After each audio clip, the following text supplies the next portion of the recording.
suci menurut Matius.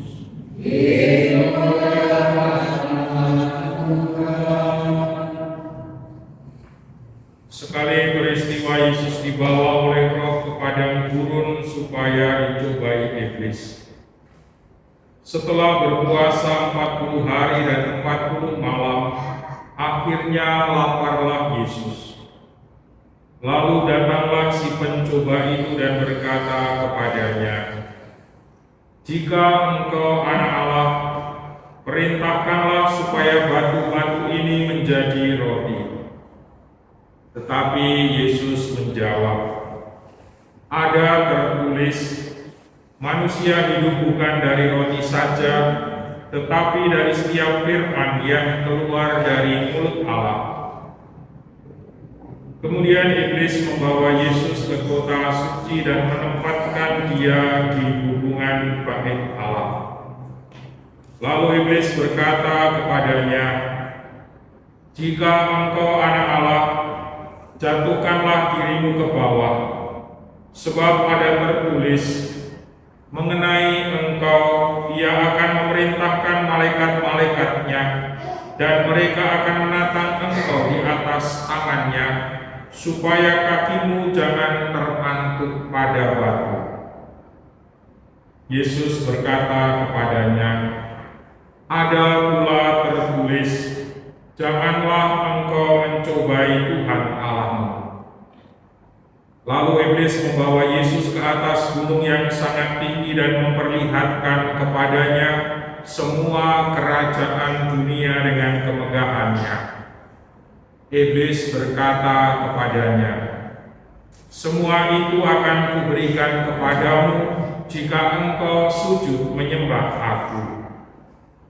Maka berkatalah Yesus kepadanya, "Enyahlah iblis, sebab ada tertulis, engkau harus menyembah Tuhan Allahmu, dan hanya kepada Dia sajalah engkau harus berbakti."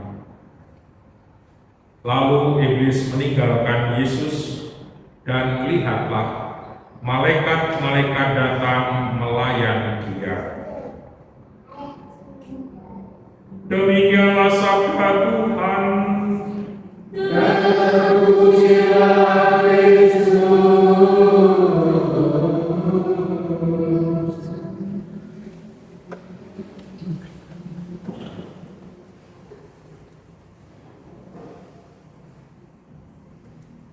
Ibu bapak, saudara-saudari, dan anak terkasih, tadi kita mengawali misa dengan litani para kudus. Ngapain Ibu? Apa sudah kehabisan stok lagu? Apa ini sekaligus latihan untuk Paskahan nanti?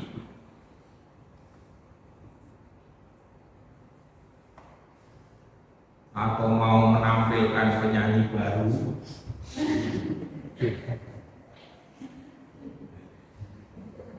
Ngapain kok litani?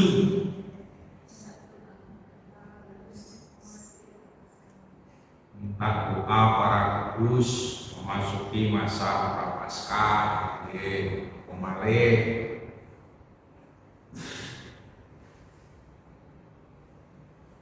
Penghormatan kepada orang kudus. Penghormatan kepada orang kudus, Pemale.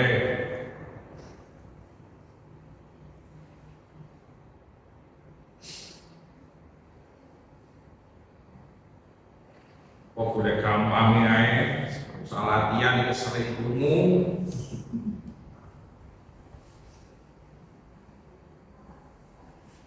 Ibu bapak, saudara-saudari, dan anak-anak terkasih,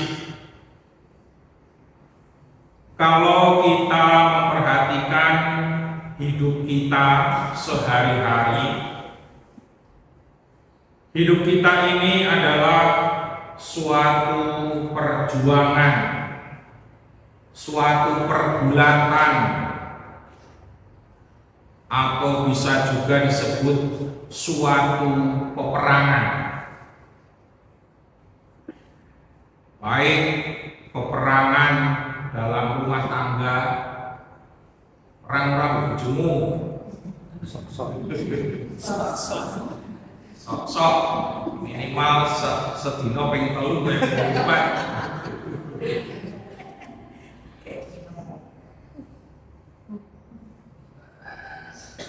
tapi lebih-lebih suatu pergulatan peperangan di dalam diri kita.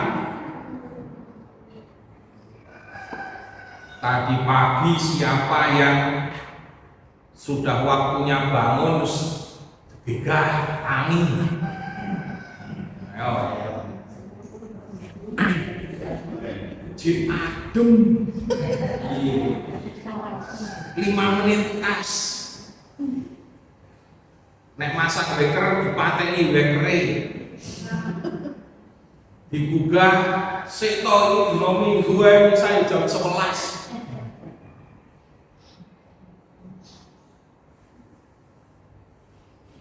Jadi mau melakukan hal baik, ono alasan.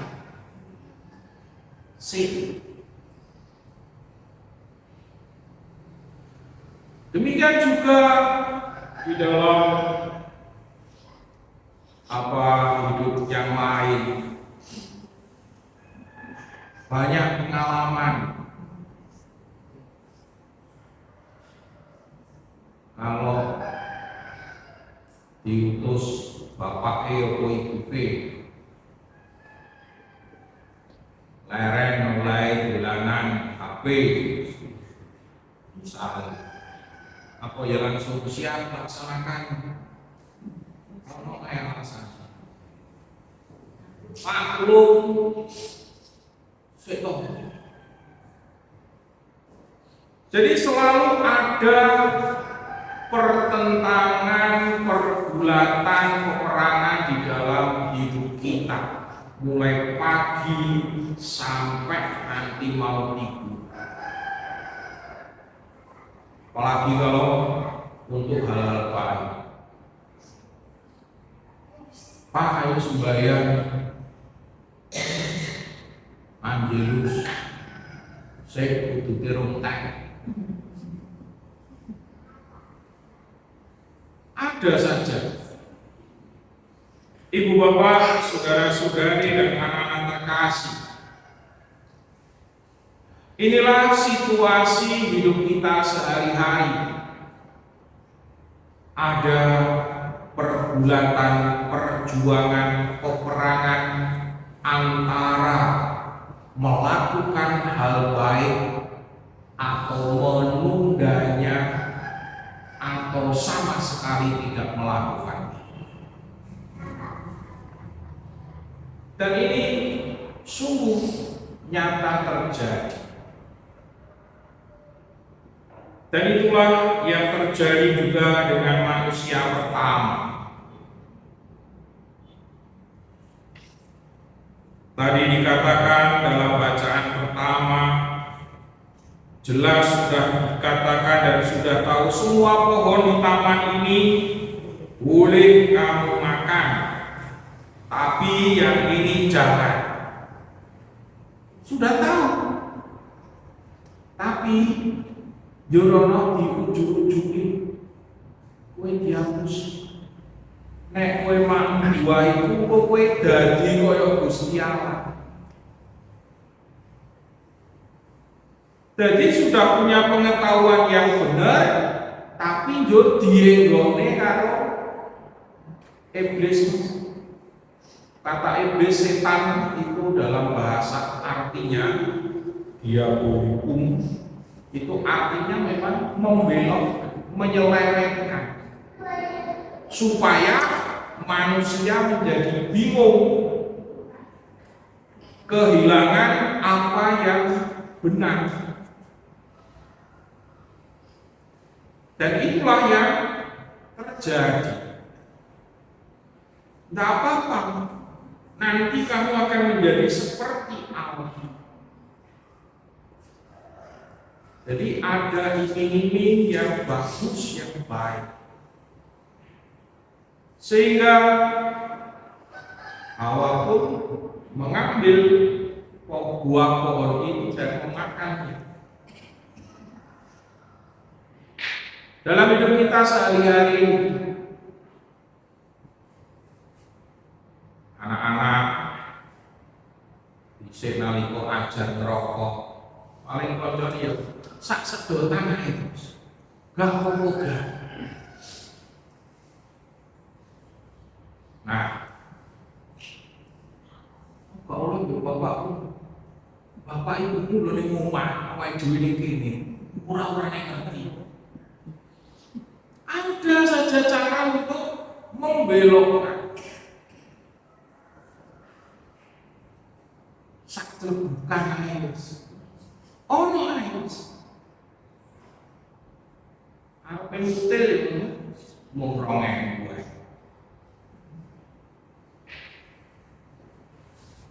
Jadi selalu ada pemaaf-pemaaf untuk membelokkan kita dari prinsip ajaran yang kita yakini. Dan kalau kita tadi memperhatikan lebih lanjut dalam Injil, setan itu juga menggunakan alasan yang luhur. Kalau engkau anak Allah, ubah batu ini jadi roti. Bahkan pakai sabda Tuhan, kalau engkau anak Allah, jatuhkanlah dirimu ke bawah, sebab ada tertulis, mengenai engkau ia akan memerintahkan malaikat-malaikatnya dan mereka akan menatang engkau di atas tangannya, supaya kakimu jangan terangkut pada batu. Jadi ada alasan-alasan luhur, alasan-alasan suci dari kitab suci sendiri. Setannya apa kitab suci? Dengan apa orang? Raisi berarti setan. Nah, tidak jarang kita pun dengan alasan-alasan yang suci, alasan yang baik, sebenarnya kita sedang jatuh dalam pencobaan, jatuh di dalam godaan. Ambil contoh saja, saya pamit Romo JP. Romo, saya mau kunjungan. Dia larang enggak? Pasti tidak. Oh nggih Romo. Padahal aku arep kunjungan iki mergo bosen bedeke. Ben aku iso lunga ke pasturan. Apa aku pas lagi angel? Luhur loh. Alasannya. Tapi yang sebenarnya dibelokkan, kudune resnani sing sak omah, malah mergo enek alasan luhur nindakne yo apik, tapi sejatinya alasannya ndak. Nah, disinilah kita diajak sungguh-sungguh untuk terus menimbang-nimbang hidup kita. Karena itulah Santo Ignatius dari Loyola mengatakan bahwa hidup sebagai murid Kristus adalah selalu berperang. Kita ini adalah pasukan-pasukan tentara-tentara Yesus Kristus, berperang melawan tentara-tentara kejahatan, tentara-tentara iblis atau setan. Ibu bapak, saudara-saudari yang terkasih di dalam Tuhan, kalau kita melihat diri kita, peperangan-peperangan yang terjadi dalam diri kita, tidak jarang kita jatuh ke dalam pencobaan, jatuh ke dalam dosa. Jadi kita diajak untuk di satu pihak sungguh menyadari keterbatasan, kelemahan diri kita. Karena kesadaran akan kelemahan kita inilah, maka di awal masa Prapaskah, gereja mengajak kita semua, ayo kita mohon bantuan, pertolongan, doa dari para kudus. Kita mohon agar mereka mendoakan kita yang lemah ini. Selain mendoakan kita yang lemah, supaya kita yang lemah ini juga yakin bahwa kita pun bisa untuk menjadi kudus. Mereka sama seperti kita, manusia-manusia lemah yang mudah jatuh ke dalam dosa. Tetapi mereka mau berjuang terus-menerus untuk memihak Kristus, memilih Kristus sebagai pemimpinnya. Jadi jangan berpikir bahwa kekudusan mereka itu adalah hasil yang tiba-tiba. Kekudusan adalah pertobatan setiap hari, setiap saat. Mengakui kelemahan, tapi kemudian bangkit kembali. Jadi jangan pernah berpikir mereka ini kan enak saja hidupnya. Enggak. Sama saja dengan kita. Justru dengan melihat para kudus, kita diajar bahwa di tengah segala kelemahan kita pun kita dimampukan untuk menjadi kudus. Karena itulah kita mohon para kudus supaya kita pun juga bersemangat meneladan mereka. Kemudian kita juga diajak menegaskan kembali komitmen kita, keberpihakan kita, pilihan kita kepada Yesus sendiri. Rasul Paulus mengatakan mereka akan hidup dan berkuasa oleh karena satu orang itu, yaitu Yesus Kristus. Dialah pemimpin kepada kehidupan. Dialah yang mampu mengalahkan godaan-godaan setan. Karena itu kita diajak berpihak terus kepadanya, menjadikan sabdanya, ajarannya sungguh sebagai pegangan hidup kita. Dalam doa Bapa kami, kita selalu berdoa, janganlah masukkan kami ke dalam pencobaan, tetapi bebaskanlah kami dari yang jahat. Nek wayahe arep berbuat baik, jur arep dienggone, dan sembahyang, janganlah masukkan kami ke dalam pencobaan, tetapi bebaskanlah kami dari yang jahat. Dan sabda-sabda Yesus hari ini bisa menjadi pegangan bagi kita untuk memasuki masa Prapaskah ini. Ada tertulis, manusia itu bukan dari roti saja, tetapi dari setiap firman yang keluar dari mulut Allah. Kenapa kita diajak untuk ber-HPP, lebih rajin mendengarkan sabda Tuhan, supaya kita hidup karena firman Allah. Demikian juga